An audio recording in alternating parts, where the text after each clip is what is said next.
I was wondering, Lupita, you've been in horror movies before with Us and Little Monsters, which I love. What was there any particular lesson you learned about being in a horror movie that you could bring onto this? Because I hear they're much more like just intense emotionally because of all the structure you have to go through. You know, you'd think I would have learned. But I actually remember when we started doing this film, and once the invasion had happened and we had to act scared, I was like, oh my God, I had amnesia about how much energy it takes to act scared all day, you know? Oh God, it's very exhausting, but obviously in the end it's very rewarding when it works, you know? So yeah, I didn't learn my lesson, and that's why I came back. Was it similar for you as well, Joseph? Because you've been in that intense, like, Stranger Things, obviously. With the running from the monsters. Running from monsters, intense, like, having to be quiet. Like, well, that's a skill set that, maybe I picked up a little bit on the previous job. I was able to apply that on this one, thankfully. Yeah.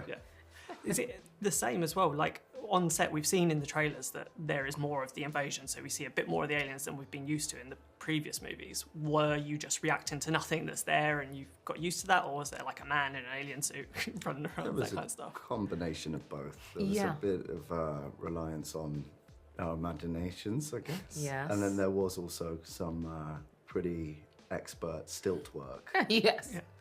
Yes. A man in a blue suit. Yes, which was on stilts, literally on stilts. Which was more disturbing than terrifying, but you could channel that. Yeah. And then there was Michael, our director, making creature sounds into a microphone, which annoyed him a lot. But I actually quite liked it. But why does it annoy you? Well, it didn't really annoy me. It was just quite funny. It would just kind of go like... It takes you out. And grrr. So you're not scared, are you? It's funny. Yeah. That was... hard to break character. Yes, stay in the world. Yeah, sometimes it did. It made it harder to... Rawr. Yeah. To name but a few. Fair. Yeah, I get it now. I get it. Yeah.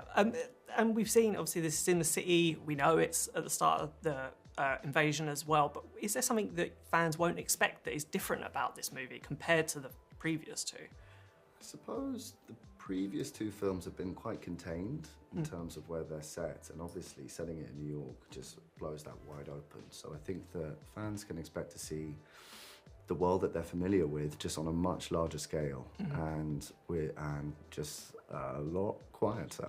What do you think? I think, yes, there is. It gets a lot quieter. It's got it. But it also starts a lot louder.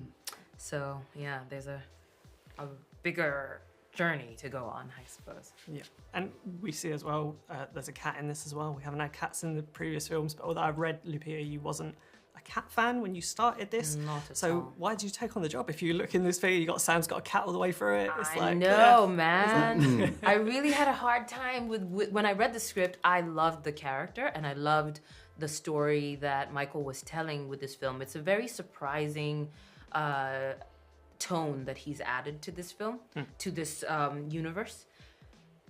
But the cat, that was the sticking point for me. And I actually tried to get him to change the animal. I asked him, can we please have an armadillo or something else that would be equally quiet? Not that I know that armadillos are quiet. I don't even anything else. But he was like, no, it has to be a cat. So I had to, because I wanted to play the role, I had to get over my fear of cats. I went through cat therapy before. You did cat therapy? I did. Wow. What did that look like? They brought me cats to my home. How many? 2. Nice. It started with 2, and the first day they just let the cats roam around me, and I asked the woman who brought the cats questions about why they were doing certain things. And then, the next day I touched one with one finger, and slowly, I got comfortable enough to hold a cat through this film. It's just immersive therapy. It's like London Zoo do with spiders. They just put a spider on your hand if you're scared of a spider. That's what they do.